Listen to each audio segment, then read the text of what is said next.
সবাইকে আসসালামু আলাইকুম। সবাই কেমন আছেন? আমার পাখির নতুন ভিডিও নিয়ে আসলাম। আজ পাখির অনেকগুলো বাচ্চা বড় হয়েছে, অনেকে ডিম পারছে। এর মধ্যে তো পাখি মারা গেল। এই খাঁচায় ছিল যেটা ফিমেলটা, এই খাঁচা আরেক জোড়া দিয়েছি।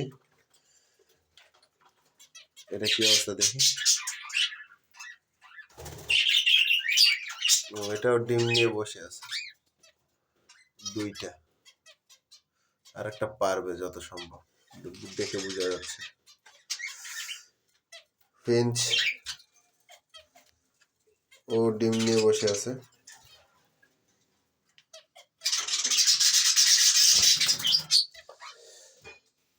এই খাঁচায় সবগুলো বাচ্চা বড় হয়ে গেছে। বাচ্চাগুলো অসাধারণ অসাধারণ কালার এসেছে। ও হাড়ি পরিষ্কার করতে যত সময় আবার ডিম ছেড়ে দেবে।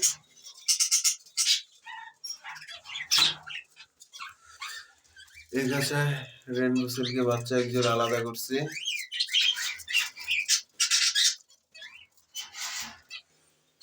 ওরা ডিম নিয়ে বসে আছে। ডিম ওই একটা কালো হয়ে গেছে দেখা যাচ্ছে। আমার লক্ষ্মী জোড়াটা এই খাঁচায় দিয়েছিলাম, ও এখন ডিম নিয়ে বসে আছে। ওর তো অভ্যাস খারাপ হয়ে গেছে, নিজের ডিম নিজে খেয়ে ফেলে। এবার কি হয় আল্লাহ জানে। এক জোড়া এটা রেস্ট দিয়ে রাখছি, কিন্তু মেলটা আলাদা করলে অন্য জায়গায় রাখলে ফিমেলটা চিলাচিলি করে, মেলটাও চিলাচিলি করে, তার জন্য দুইটাকে একসাথেই রাখছি। রেইনবো সিল্কি জোড়াটা কি অবস্থা? ও ডিম নিয়ে বসে আছে। কি হয়েছে তোমার? হ্যাঁ,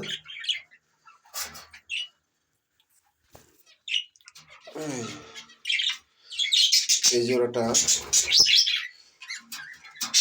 ডিম পারে, খেয়ে ফেলে না কি হয় কিছুই বলতে পারি না। কিছু আছে ওই ডিমের খোসা পড়ে আছে, মানে কি নিজের ডিম নিজে খেয়ে ফেলছে।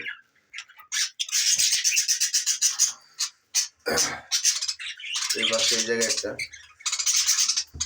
বাচ্চাগুলো অনেকগুলো সেল করে দিছি, এখন 3-4টা আছে।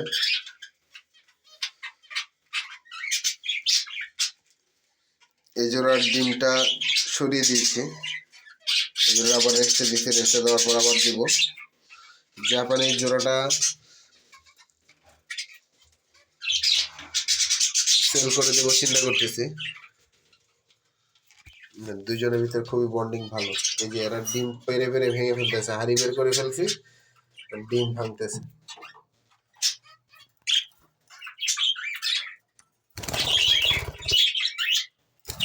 খুব অ্যাক্টিভ, দুজনের ভিতর বন্ডিং খুবই ভালো। আর ফ্রেঞ্চ ফিমেল এই জায়গায় একটা সিঙ্গেল ঢুকে রাখছি এটার ভিতরে।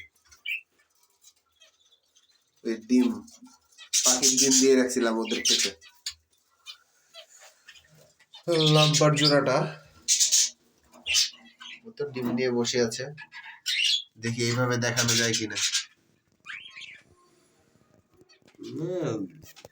এইভাবে কোনো রকমের সুযোগ নাই দেখানোর মতো, এটা বের করে তারপরে দেখাতে হবে। দেয়ালের সাথে একেবারে অ্যাডজাস্ট হয়ে গেছে।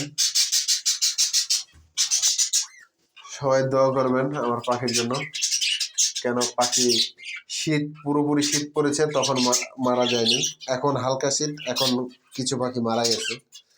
খুব এই একটা লাইট দেওয়া, এই একটা লাইট দেওয়া, দুইটা লাইট, এই রুমটার ভিতর পর্যাপ্ত পরিমাণ হিট আছে, তারপরও আপনার পাখি মারা যাচ্ছে। এই যে আমার সাথে ঝগড়া করে, আমি যদি কোনো কথা বলি এসে এসে এই যে খাঁচার সামনে এসে দাঁড়ায় দাঁড়ায় ঝগড়া করে। সবাই ভালো থাকবেন, সুস্থ থাকবেন, পাখির প্রতি যত্ন নেবেন। সবাইকে আসসালামু আলাইকুম।